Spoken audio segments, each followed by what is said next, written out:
One's my favorite. So, what do you think if you were to pick one or two things that most teams waste time on every day without I realizing? love. Ask you for a founder, if you were to tell them to, I mean, I'm sure this varies by the company, by the founder, but if there's one favorite thing that guess what? This person now knows that this is not a real person, so they can't sell them. People hate being sold.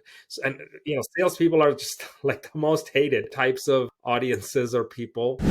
Having that buy-in, definitely Yeah, nice to well, have that and it's you impossible. Like do that and honestly, not just ignore if every, so we're the doing this. team leads, is you are going to have pushback, and there's people that are not going to take these new changes on, and then the I project. think we're trying to get away from Yeah, that as people understand their roles better. And I mean, we build some SOPs in place. There's an endless list of SOPs, I think, that we can build, and people will still ask questions no matter what. Hello, and welcome to this episode of the Roofing Industry Podcast. Today, we're going to be covering a very pressing topic that gets overlooked quite a lot. But nonetheless, if you're trying to grow in the roofing industry, HVAC, remodeling, home services, you possibly have faced this challenge. We're going to be talking about systems and processes with Olga Zippa. Olga is the founder of Next Day Executive Services, and she helps busy founders exit the chaos in their lives by systemizing their processes and their channels. So Olga, welcome to this episode of the Roofing Industry Podcast. Thanks for making the time to come. How are things with you? thank you so much for having me. I'm very excited to be here. So we're in Vietnam right now, so our time zones are a little bit switched. It's late for me, but it's like my It seems like it's nighttime over it there. is, yeah. So thanks for, being past your bedtime and doing this. Super grateful to have you. Kick this off with asking you about how did you get into the world of systems and automation, and how did it all start for you? Yeah, absolutely. So for me, so when in my early 20s, I did a lot of temp admin jobs because I was doing acting on the side. I was an actress in Vancouver auditioning. So I couldn't go for one job and one solid job because I had to do auditions at 12 p.m. random during the day. So what worked for me for like 2, 3 years is doing temp admin jobs. So I would work with a company for like 2 days. Some companies I'd work with for 3 months, like it really depended. But what I started noticing is how, like, some teams, you could have two people running a team and being so successful and getting so much done.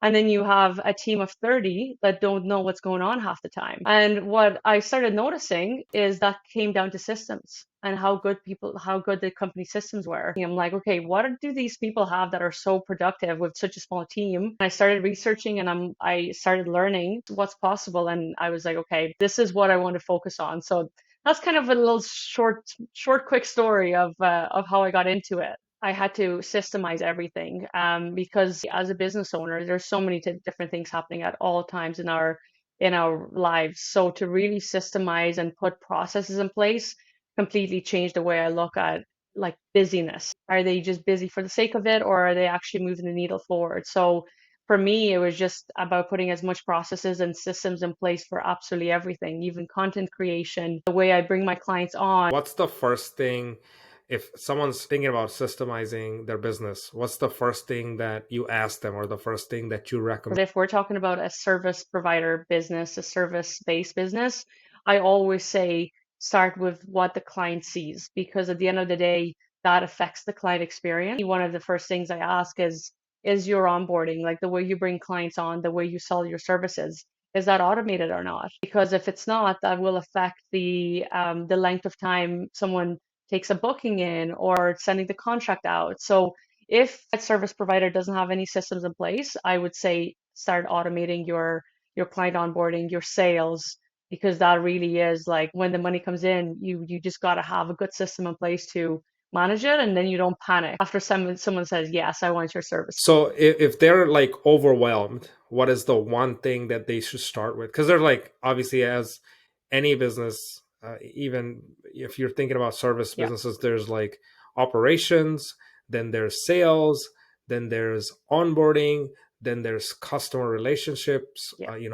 reviews. do you have like a favorite, like, okay, start here and then build up from there, or is it just like tackling So all the it's different units? where I usually start with any overwhelmed CEO that comes to me, any founder, is we do a big systems audit. Let's see the whole business, what, like your client, as you said, your client management, your project management. Let's audit what you have in place now, what's working, what's not, what's missing. And then once we are able to see that higher view, then we can be like, okay, what seems to have the least of things that are working, let's tackle that first. When you're overwhelmed, you can't pinpoint a specific part of it unless you know the overall big picture of every single system and what's working, what's not in them. And then I would say like a good place to start as well is map out the client journey that you have. How does someone reach out to you? Map out the start from the very, very beginning of your client journey to the moment the service finishes, you send the feedback form and you say bye to them. System audit and mapping out your entire client journey is like at a high level overview is a really good place to start. This one's my favorite. So what do you think, if you were to pick one or two things that most teams waste time on every day without I realizing love it, this question because what would be that thing? every single team does this and thinks they're productive, but they're not. The ongoing Slack communications, the WhatsApping,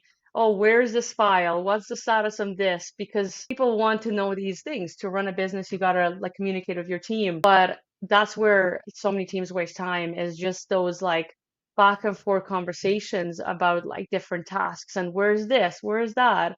Where for me, it's like the number one thing to solve this is what a really good project can be a simple project management system where you can have your tasks in like in progress, in the to-do status, in completed, and everyone gets a task assigned to them, and then you can communicate within that task. And the systems that come to mind is Notion, ClickUp. Like there's so many of these simple systems that you can set up to avoid spending out that communication when you're really just like wanting to chat to your team member. You probably see it with yourself too, right? I think we're guilty as charged with Slack, but I think we're trying to get away from Yeah. that as people understand their roles better. And I mean, we built some SOPs in place. There's an endless list of SOPs, I think, that we can build, and people will still ask questions no matter what. But it does reduce a lot of the back and forth. And it's incredible how much time is Yeah, being wasted on like these unnecessary and literally. repetitive messages, same thing over and over again. Like Yeah, I probably get asked the same question 5 times in exactly. five different ways Or by like five. those unnecessary meetings where really like you just spend an hour talking about something that you can check a dashboard on ClickUp and get all of the answers you need. And that saves founders especially. Like for founders, all your biggest commodity and your biggest asset is time. And if you're spending an hour in a useless meeting that you could have just got the information from a project management system, you gain so much more time to be able to do like actual money making activities like sales or talking to prospective clients. No, absolutely. Do you have a favorite between all the Yeah. ones like ClickUp, Notion, Monday? There's Asana. Do you have a No, personal we're favorite? not I getting know any they're not sponsors, but sponsoring I us do to have a say this, favorite. but And before I say what it maybe is, they should. the reason I like it is because there's so many more features that like the rest of them seem to miss. But my favorite one, and the one I built for my clients, is ClickUp. I find ClickUp to be by far the best one from a feature availability standpoint, from a financial standpoint. Like Monday.com is great too, but Monday.com is quite expensive. And as your team grows, like you're getting into the thousands and thousands. And I'm all about make systems, have systems in your business, but be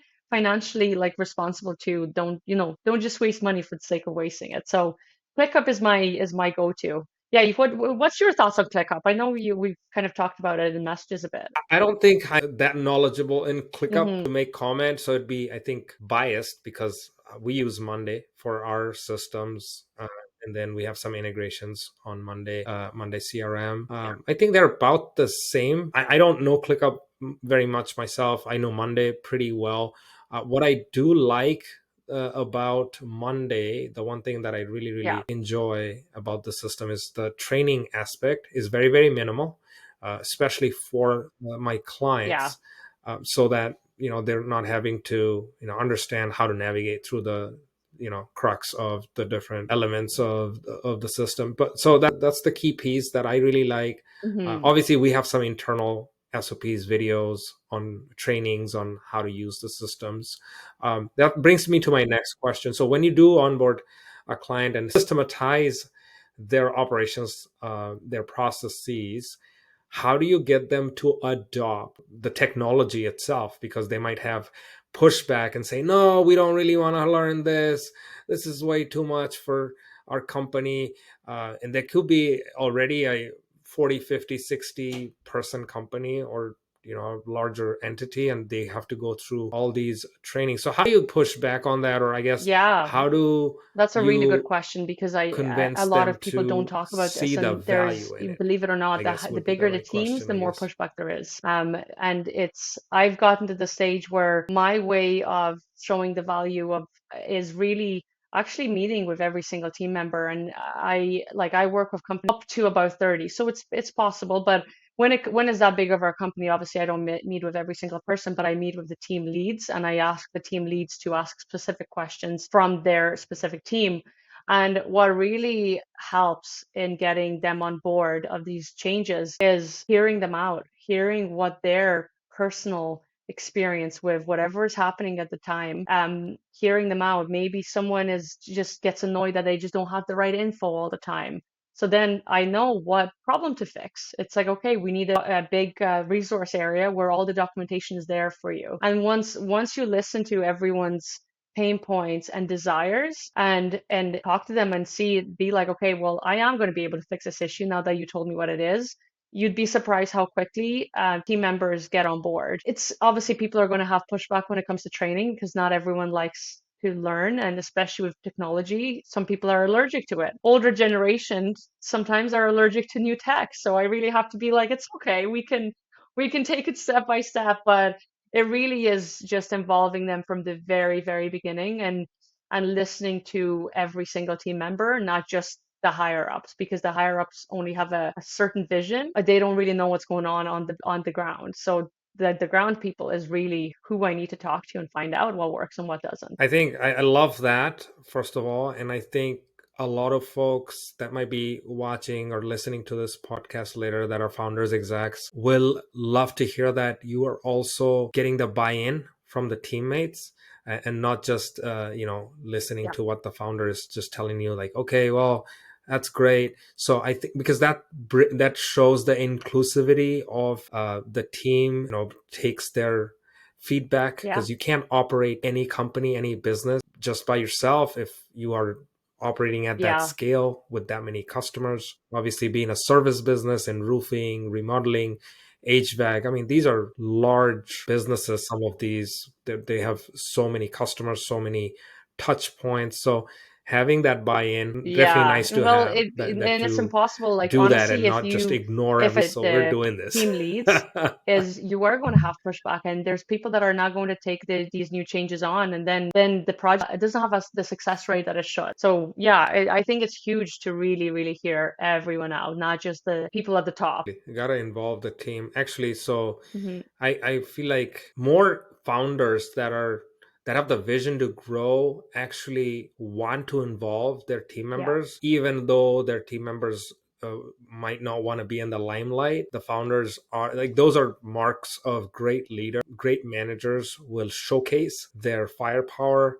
by Yeah. showcasing, who they have in their teams, and really promote and bring them Yeah. into the 100%. limelight, so that they get credited for their work, and that builds a great culture too. Yeah. Like, that's kind of my philosophy too, is because, I mean, if you're 100%. going to be the face of the company, people are going to know you Yeah. regardless. But it's the people that bring you to that platform that also needs to be recognized for the work that they put in. With that note, I want to ask you, for a founder, if you were to tell them to, I mean, I'm sure this varies by the company, by the founder, but if there's one favorite thing that you see Honestly, anything often, that can be automated, that you would want which founders is to stop doing probably completely, like, hey, stop 85% of doing things this, that this founders is not are helping still you, doing. what Like would that one it's thing be? and there's this misconception that, oh, I have to be the one doing it. I have to. It's just breaking that thought pattern that it's like you don't like you're as a founder, you really need to focus where your attention goes, where your time goes, where your brain space goes. So if you're involved in all of the admin tasks and responding to customers and answering emails and all of that, it's just not you won't have the space and the capability, brain power to actually scale and grow. I would say anything that's they don't need their brain for, just get rid of, automate, get out of your hands because you as a founder you need it. You need brain space, you need brain power and white space, full stop. You need space. And I mean, this is very relevant in today's day and age with AI. I memean, automation is can't not do it. Like, if you don't automate, then what happens is it's not that it's costing Yeah, you to, there's a cost to automate. If you don't automate, then you can see the cost of not automating. So yeah, the no cost of not automating is not converting a lead. Cost of not automating is not getting follow-ups done on time, because this can be done in a yeah. texting sequence, email sequence. I mean, now there's even crazy stuff like you can have full-on conversations with AI voice agents, and they will just like answer every single Yeah, question as if like a real person is doing it. And you can train the voice agent once, and then it just keeps learning from it's your crazy. database, from your Yeah, you can very. feed it so much information. It's amazing. Like, and I've had conversations with the AI agents just to see how it goes, and it's like, wow, like you can't even tell this is not a real person. It's creepy, but it's great. Like, Yeah, I would get pushback from founders, and they would say like, no, I don't really want my customers to talk to an AI. I'm like, okay, how many sales yeah, reps do you have? Then they're like, okay, we have four. I'm like, how many calls can they take? How many calls can they take? They're like, they can take four exactly. calls. I'm like, what if you have eight? What if you have Yeah, 10? How do you duplicate? You're not going to hire 10 more sales reps now. That's going to increase the cost. This automation piece is not going to increase your cost by much. If that, it's very inexpensive. You can scale with it. You can yeah. still cater to your customers. Not answering the phone is not just making you lose out on business, but it's also impacting your Yeah. reputation as a business as you scale, because it's like, okay, this business, they don't really pick up their phone. Let's not call them. How does that help your brand? So I Honestly, and like to have these I wanna conversations. They're like, oh add to yeah, that yeah, I is guess we could I'm like, in this day and yes, age, you everyone can wants automate now. 85% Everyone of the wants tasks to that pick you're up now, currently the service doing, now, and it's not and even going to with cost you a roofing pretty penny. companies So and any really why not do that? in this industry, there's lots of competition. So if you're not automating because you are afraid that it's not personalized or it's not whatever their excuse is, they're going to go to your competitor and you're going to lose that sale, not just now, but for the next 5 times that same customer wants service. I really want to debunk when people say, oh, automation loses that sense of personal touch. And it really doesn't have to. I think people want more of like the now. I want to be taken care of now. They don't care if it's not like a robot or not. They just want to be taken care of. Like, and I think founders really need to realize that. Otherwise, you lose the sale. 100% agree on that, Olga. I couldn't have said it better. Also, I used to think when I talked to someone the other day, and they said, you know what, when you establish AI agents in your business and they're taking calls or making calls for you, think about it this way: the customer that you're interacting with, they if they know that it's an AI agent, and True. if they've picked up the call, if they're Yeah. actually engaging with this AI agent, knowing that they are, it's even better. Guess what? This person now knows that this is not a real person, so they can't sell them. People hate being sold.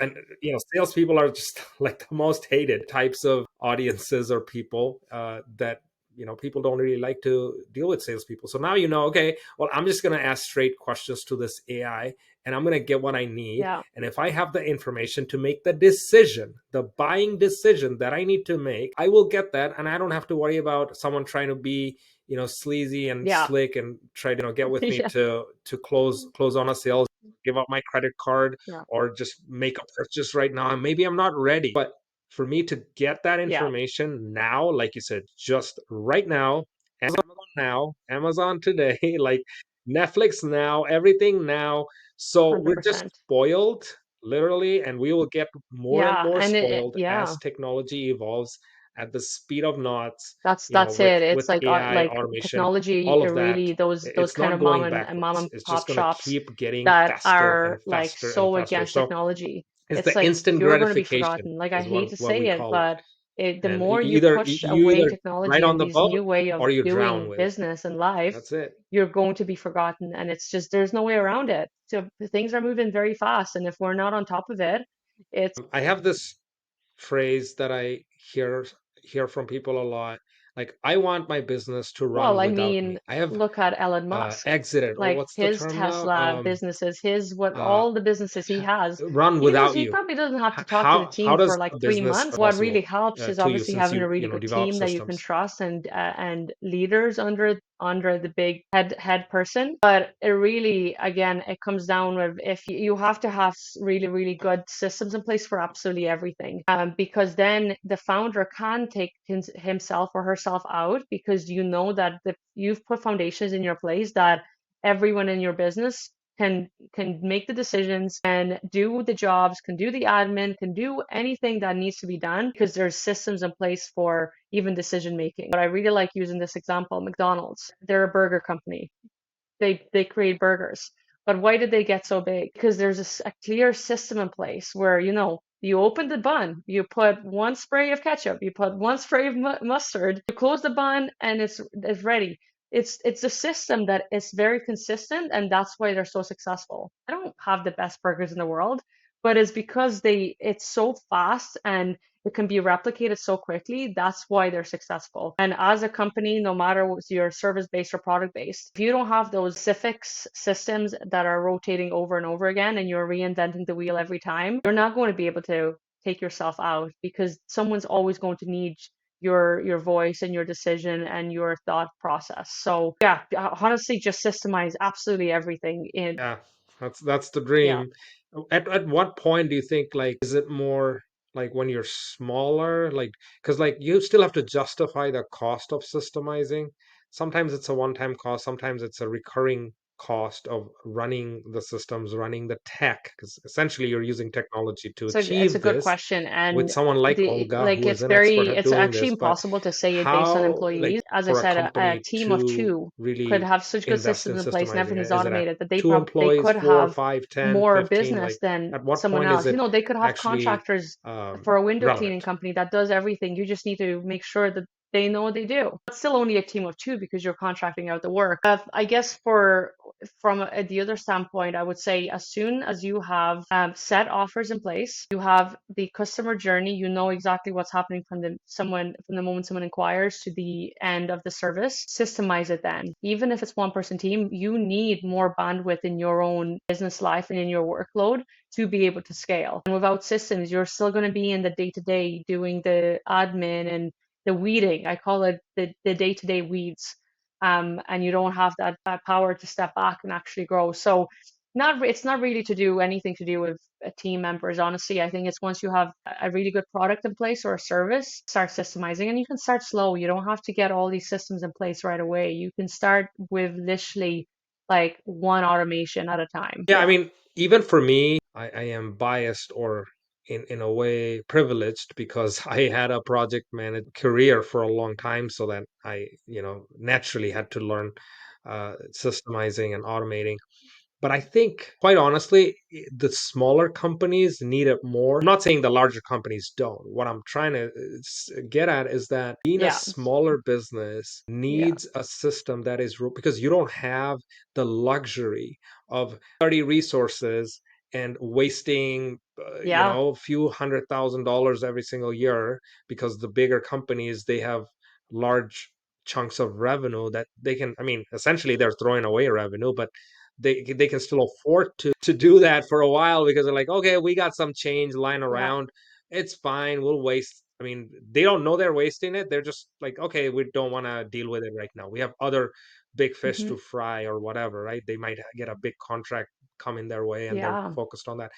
But like, for smaller companies, they're not having a process or a system, they'll likely go out of business in a couple years, because they just don't have the bandwidth and the manpower, the resources to be able Yeah. to handle growth, handle operations, handle sales, handle customer acquisition, handle everything, because they just don't have a system in place. So I think it's more critical for smaller businesses. I was just I guess I'm lucky and grateful that I systemized my Yeah, business. I mean, there's a lot more you can do, obviously, every single day. But when I started, I was like, hey, I'm gonna build a board, campaign boards, channels, notifications, automation triggers, so that people are getting notified and 100%. reminded of stuff without me having to message like 20 different times and keep track of all of this in my head. It is insane, just like unreal. But anyway, so I was lucky to do that, I think, early The enough. basic system. But Okay, so that's let's what I take a always specific tell companies area. that, So let's hey, take you need a team system, management. just even a So basic for a system. You don't basic need team anything management, you crazy. Like have you can get all the I bells and would whistles with for the all of my team chat members, I agent, would have but even their own starting with to-do something list that they basic, maybe there's a status there the for basics. the owner to review because then when you're a small business owner, a lot of the tasks at the start they need to be reviewed by the founder. So I would start with that. And then I would, for a project, so say there's like a certain project, let's say a house is getting renovated and there's multiple different areas. There's the windows, there's the flooring, there's the roofing. Have a board that's specifically for that project. And what I would do is I would categorize the area where like the department. I would have in that same board, I would have a view for flooring tasks. I would have the next steps for windows, whatever the department is. That to me would be a simple board. Just having visually being able to see what's happening at all times, who's responsible for it, and when is it due. That's when things get messy. People have no idea, even when they're asked to do something, when is it actually due? And that's so simple to fix. It really is. Like as you said, a board on Monday is an easy fix to that. Pretty much in three steps: who, what, when. What is it that needs to be done, and when will it be done by? Yeah, Pretty straightforward, pretty simple. I've seen, even to this day, I see large organizations, like large yeah, remodeling businesses. This is very common. They have project managers that keep track of this in their notepad. yeah, I'm like, you are selling thousands, yeah, hundreds and thousands in their notepad. They're like taking notes. I'm like, oh my God, how are you keeping track of this? This is insane.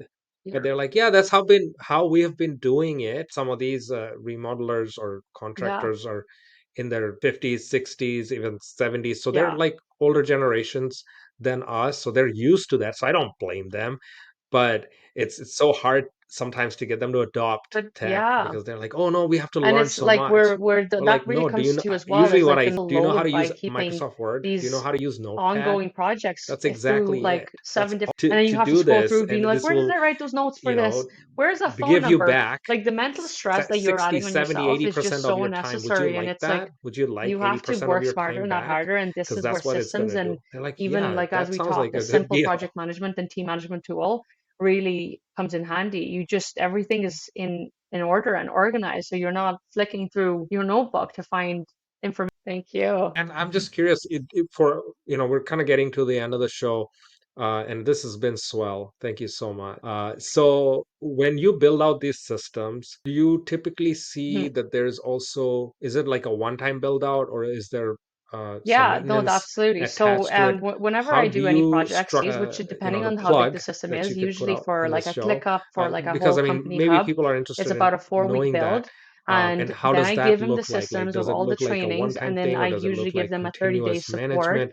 while Because they're they might be implementing it. even So they have worried the about, like, systems, hey, they're how are using we it on a gonna daily basis, maintain and this? I'm So on like how dial pad, ask how you do I that do this? question. Why is this not working for 30 days? So a lot of my clients find that so useful and they really make use of it because as any new system, you're going to have questions, even if it's in the manual or the training that I gave you, you're going to have those questions, and that's totally fine. I always say to my clients, like, ask me a million questions, like, ask me so many questions that I'm sick of you by the end of it. But I guess, yeah, if there is, I do offer like a maintenance support. So if someone does want that kind of systems eyes on like a regular basis, I do maintenance packages. And how that looks like is you need a system change or you have an issue, you submit a ticket, and I'm kind of like an IT support, but basically to do with the system I build. And myself and my team, within 48 hours, we fix it. Or if it's something urgent, we do have an urgent, like, and it's usually done within like 2, 3 hours, depending on how urgent it is. So there is that option if someone wants to keep me on board those fixes more than